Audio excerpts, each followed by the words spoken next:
Welcome to your personalized deep dive.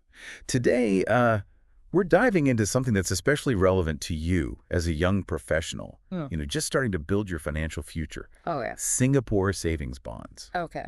They might not be as flashy as like stocks or crypto, but think of them as the reliable foundation of your investment portfolio.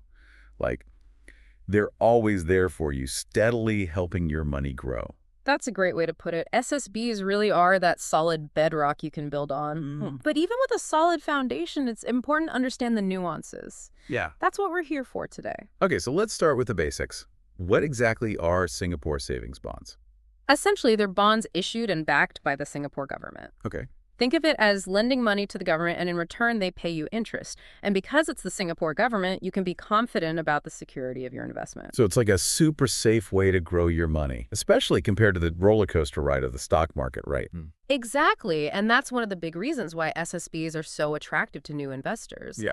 They offer a predictable return in a world that often feels anything but predictable. That makes a lot of sense.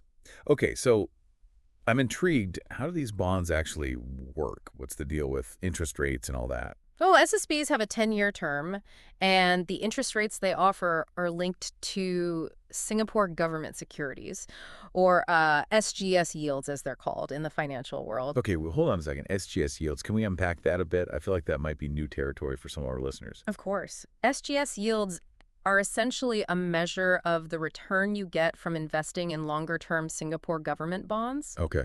So when you see SGS yields going up, it generally means those longer-term government bonds are offering higher returns, and that influences the interest rates on SSBs as well. So in a way, SSBs offer a taste of the bond market, but with the added safety net of being backed by the government. You got it. Now, here's where it gets interesting. SSBs have a unique feature called step-up interest. This means the interest rate you earn actually increases every year you hold the bond. The longer you hold on to your SSB, the higher your overall return. Wait, so it's like getting a bonus just for being patient with your investment. Mm-hmm. I like where this is going. Exactly. It rewards you for holding on to the bond, which encourages long-term saving and investing. Let me give you a real-world example. Okay. Let's say you bought an SSB back in July 2015. Okay. In that first year, you would have earned a return of 0.9%. Okay. But by the 10th year, that effective return would have climbed to 2.4%. Wow, that's a pretty significant difference. It really highlights the power of that step-up interest. Yeah. Okay, so this is all sounding pretty good. Uh-huh. But I bet our listener is wondering, are these bonds right for me? Yeah. Are they a good fit for my financial goals? That's the million-dollar question, and in this case, the answer is likely yes, especially for a young professional like yourself. Right. One of the best things about SSBs is that they're designed to be accessible. The minimum investment is just $500, so you don't need a huge chunk of cash to get started. That's definitely appealing when you're just beginning to dip your toes into investing. Yeah. It's like you can start small and build your confidence as you go. Absolutely. And there's another big advantage for someone in your position, flexibility. Okay.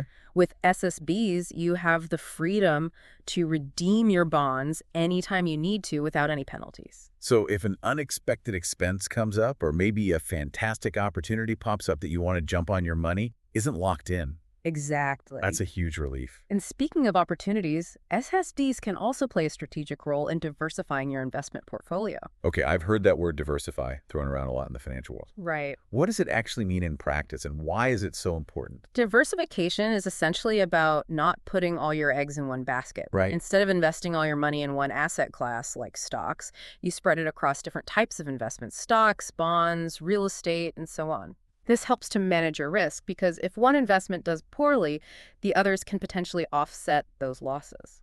So it's like creating a safety net for your investments, right? Yeah. If one part of your portfolio is having a bad day, the others can pick up the slack. Exactly. And that's where SSBs come in. Okay. They're known for being a relatively low-risk investment, so they can provide that stable base for your portfolio, even when the market is volatile. I like to think of it as building a strong foundation for your financial future. SSBs are those sturdy bricks that can weather any storm. That's a great analogy. And as your financial journey progresses, you can add other investment building blocks on top of that solid foundation.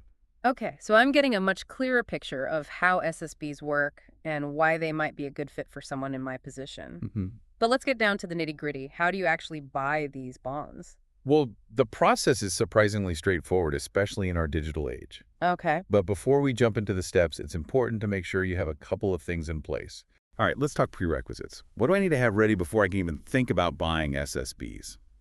All right, let's talk prerequisites. What do I need to have ready before I can even think about buying SSBs? First things first, you'll need a bank account with one of the participating banks here in Singapore.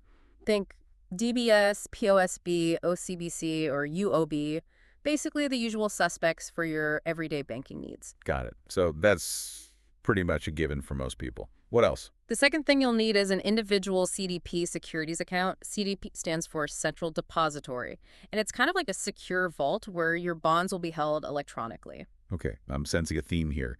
Digital is definitely the way to go with SSBs. Absolutely. And one more important thing about that CDP account, make sure you have the direct crediting service activated. Ah, so that those interest payments land smoothly in my bank account every 6 months. Yeah. I wouldn't want those getting lost somewhere in the digital ether. Exactly. Seamless and convenient. Okay, once you have those two essentials in place, you're ready to dive into the application process. You can apply for SSBs either through your bank's online banking platform or at an ATM. So it's really all about convenience. You don't even have to leave your house to start investing. Exactly. And keep in mind that new SSBs are issued on the first business day of every month, so you can jump in whenever you're ready. Okay, so I've got my SSB, but how do I redeem it if I need to access my funds? Say a dream vacation opportunity pops up, or maybe I need to cover a sudden expense. Redeeming your SSB is just as straightforward as buying it. You can do it through your bank's online platform or an ATM, just like the application process. So it's a familiar, user-friendly experience. I like that consistency. Are there any fees involved in redeeming? Yes, there's a small $2 transaction fee for each redemption request. But here's the good news. You won't be penalized for redeeming early. No penalties for early redemption. That's a huge plus, especially for someone like me who values flexibility. But how is the accrued interest calculated if I decide to redeem before the full 10 years are up? Good question. You'll receive the interest you've earned for the period you held the bond, even if you redeem before a full 6-month interest payment cycle is complete. So I'm not losing out on any interest I've rightfully earned. Not at all. You'll receive your principal amount plus the accrued interest calculated up to the redemption date. Okay, that makes sense. Now let's talk about the potential downsides of SSBs. We've been highlighting the positives, but it's important to have a balanced view, right? Absolutely. Transparency is key when making any financial decision. So let's address the elephant in the room. The primary drawback of SSBs is that they generally offer a lower return compared to riskier investments like stocks. That makes sense. Higher risk, higher potential reward. But for someone who's just starting, that lower risk is probably pretty appealing. Exactly. It's all about finding the right balance for your risk tolerance and financial goals. And remember, SSBs are designed to be part of a well-rounded portfolio, not the entire strategy. Okay, that brings up a good point. How do SSBs actually fit into a diversified portfolio? We talked about diversification earlier, but can you give us some concrete examples of how SSBs might work alongside other investments? Imagine your portfolio as a delicious meal. SSBs are like the hearty, wholesome grains. They provide a solid base and keep you feeling full and satisfied. You also want some colorful veggies for essential nutrients. Those could be your stocks or ETFs offering the potential for higher growth. Okay, I'm loving this food analogy. And maybe a little sprinkle of space for excitement? Exactly. That could be a small allocation to higher risk investments like crypto or emerging market funds, but just a sprinkle, remember, too much spice can upset your stomach. That's a great way to visualize it. So SSBs provide that essential foundation, and then you can build on it with other investments based on your risk appetite and financial goals. Precisely. It's all about finding the right recipe for your unique financial palette. Okay, so let's say I've decided SSBs are a good fit for me. I'm ready to start building that grains portion of my investment meal. But I'm curious, sometimes the demand for SSBs exceeds the supply, right? What happens in those cases? You're right. Sometimes an SSB issue can be oversubscribed, meaning more people want to invest than there are bonds available. In those situations, the MAS uses a system called quantity ceiling to allocate the bonds fairly. Quantity ceiling. It sounds a bit intimidating. Can you break it down for us, non-financial wizards? Sure, think of it this way. Imagine a popular concert with a limited number of tickets. Everyone wants to see the show, but there aren't enough seats for everyone who wants to go. To make it fair, the organizers decide to give everyone at least one ticket, ensuring everyone gets to experience the concert. Okay, that makes sense. So everyone gets a piece of the pie, even if it's a smaller slice than they originally hoped for. Exactly. In the case of SSBs, that one ticket is the minimum investment amount of $500. Everyone who applies gets at least $500 worth of bonds. So if I applied for $1,000 and the issue is oversubscribed, I'm guaranteed to get at least $500. Precisely. If there are enough bonds left after everyone gets their initial $500, then the remaining bonds are allocated in multiples of $500 until all bonds are distributed or everyone gets the full amount they applied for. Okay, so there's a chance I might get my full $1,000, Yeah. but it depends on how much demand there is. What if the demand is so high that even giving everyone $500 would exceed the available bonds? That's where things get a little more complex. In those situations, everyone still receives their initial $500 allocation, but the remaining bonds are distributed randomly. It's a bit like a lottery to ensure everyone has an equal chance. So there's a chance of getting more than $500, but it's not guaranteed. Okay, I see how that works, but how do they determine who gets how much when it's not completely random? In those cases, the MAS announces a cutoff amount. Cutoff amount. What does that tell me exactly? It essentially sets a limit on how much you can be allocated if the issue is oversubscribed. If you applied for an amount equal to or less than the cutoff amount, you'll receive the full amount you requested. Great, but what if I'm feeling ambitious and apply for more than the cutoff? If you apply for more than the cutoff amount, you'll receive either the cutoff amount itself or $500 more than the cutoff amount. That extra $500 is distributed randomly again for fairness. Okay, I think I'm starting to get the hang of this. Wait. So the key is to be strategic about how much I apply for, knowing that there's a chance of oversubscription. Exactly. Understanding the allocation process gives you more control and helps you manage your expectations. It's all part of being a savvy investor. You're telling me, now we've talked about how these interest rates are linked to those SGS yields, but what does that actually translate to in terms of percentages? Can you give us a sense of what kind of return we can expect? Absolutely. Remember, the interest rates for each SSB issue are determined by the average yields of Singapore government securities for the month before the application period opens. So the interest rates for SSBs are essentially mirroring the performance of the broader bond market. Precisely. It ensures that SSBs remain competitive and offer a return that's in line with current market conditions. Makes sense. But with interest rates constantly fluctuating, how can I get a clearer idea of what kind of return to expect from an SSB? Here's a key point. When you apply for an SSB, the interest rates for the entire 10-year term are fixed and locked in. So even if interest rates go down in the future, you'll continue to earn the higher rates that were locked in when you applied. Wait, so it's like having a guaranteed return regardless of what the market does. That's a huge advantage in today's uncertain economic climate. Exactly. It provides a level of security and predictability that can be very appealing to investors, especially those who are new to the game. Okay, so I'm getting a better sense of how the interest rates work, but I still need some concrete examples. Can you give me a real-world example of what a typical SSB return might look like? Absolutely. Let's take a trip down memory lane and revisit the July 2015 bond. Remember that bonds' interest rates were based on the average SGS yields from June 2015. Yeah, okay, I'm ready for the numbers breakdown. In the first year, that bond offered a return of 0.9%. By the second year, it stepped up to an average return of about 1.2% per year. And as we mentioned earlier, by the 10th year, the effective return had reached 2.4%. So even though the starting return might seem modest, it steadily increases over time thanks to the step-up interest structure. Exactly. And over the full 10-year term, the return would match the average 10-year SGS yield from June 2015, which was around 2.4%. So it's like a slow and steady marathon where the tortoise, in this case the SSB, ultimately wins. I love that analogy. It perfectly captures the essence of long-term investing with SSBs. Okay, all this talk about interest rates and returns has got me wondering, is there a way I can keep track of my SSB investments and see how they're performing? Like a digital dashboard or something. You're in luck. The MAS has an online portal called My Savings Bonds. My Savings Bonds sounds pretty straightforward. What can I do on this portal? You can log in to view all your SSB holdings, track your interest payments, and even calculate potential returns based on different redemption scenarios. It's a one-stop shop for managing your SSBs. That sounds incredibly useful. Definitely going to add that to my bookmarks. I highly recommend it. Having all your SSB information in one place makes managing your investments a breeze. I'm all about making things easier, especially when it comes to finances. Now, we've been deep diving into the financial aspects of SSBs, but I'm curious about the bigger picture. How do these bonds fit into Singapore's overall economic landscape? That's a great question. SSBs play a significant role in Singapore's financial ecosystem. They provide a safe and reliable way for individuals to save and invest, which in turn contributes to the country's economic stability. So it's like a win-win for both individuals and the nation. Exactly. By encouraging individuals to save and invest, SSBs promote financial literacy and help build a more resilient economy. I'm starting to see how these bonds are more than just an investment vehicle. They're a tool for empowering individuals and strengthening the country's financial foundation. You've hit the nail on the head. SSBs are a testament to Singapore's commitment to creating a financially inclusive society. They're designed to be accessible to everyone, regardless of income level or investment experience.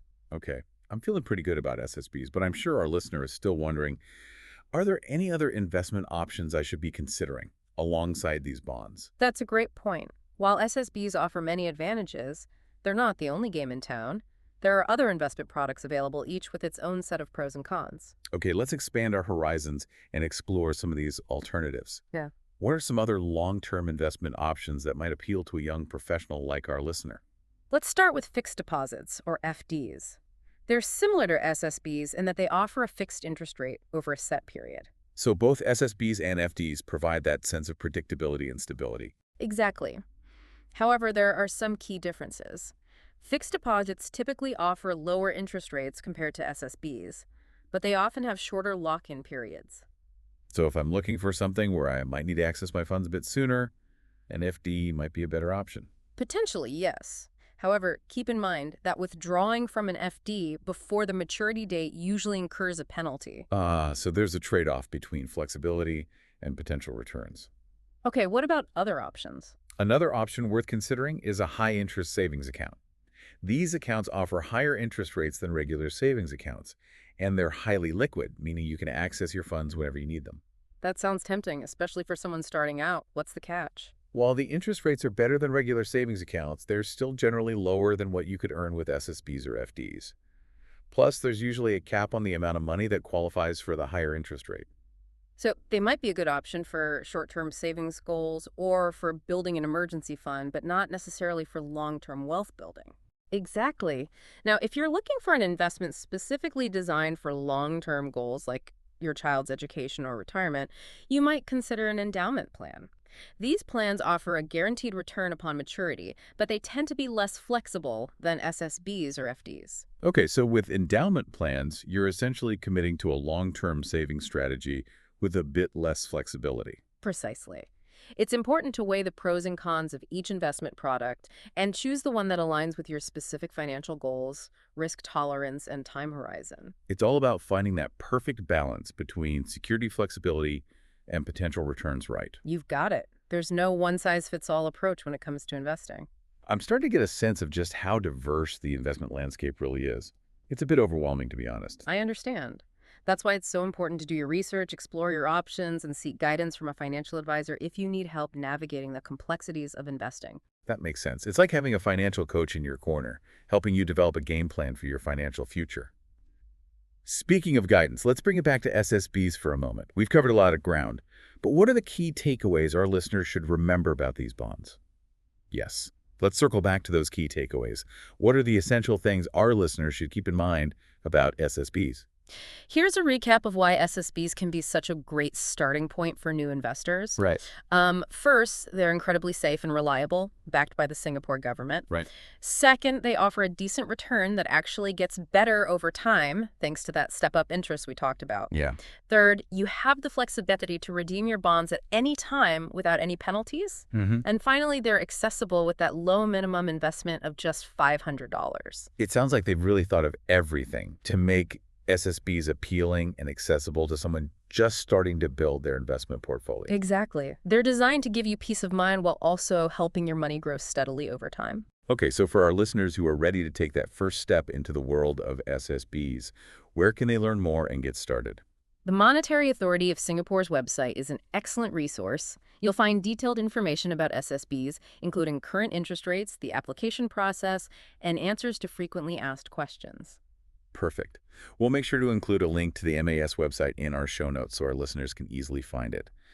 Any final words of wisdom for our listeners before we wrap up this deep dive? Remember, investing is a journey, not a sprint. Right. Take your time, do your research, And don't be afraid to ask questions. And when it comes to SSBs, they can be a fantastic tool to help you build a solid financial foundation for the future. That's a great reminder. And remember, you don't have to figure it all out on your own. There are resources and experts available to help guide you along the way. Absolutely. Now, before we sign off, I want to leave our listeners with something to think about. We've been focusing on SSBs, but have you ever considered exploring other Singapore government securities like T-bills? Ooh, that's interesting. It sounds like there's a whole other world of investment opportunities within the realm of government securities. Exactly. There's always more to learn and explore in the world of finance. I love that spirit of continuous learning. And on that note, we'll wrap up our deep dive into Singapore savings bonds. Thank you for joining us, and remember to keep driving deeper into your financial future.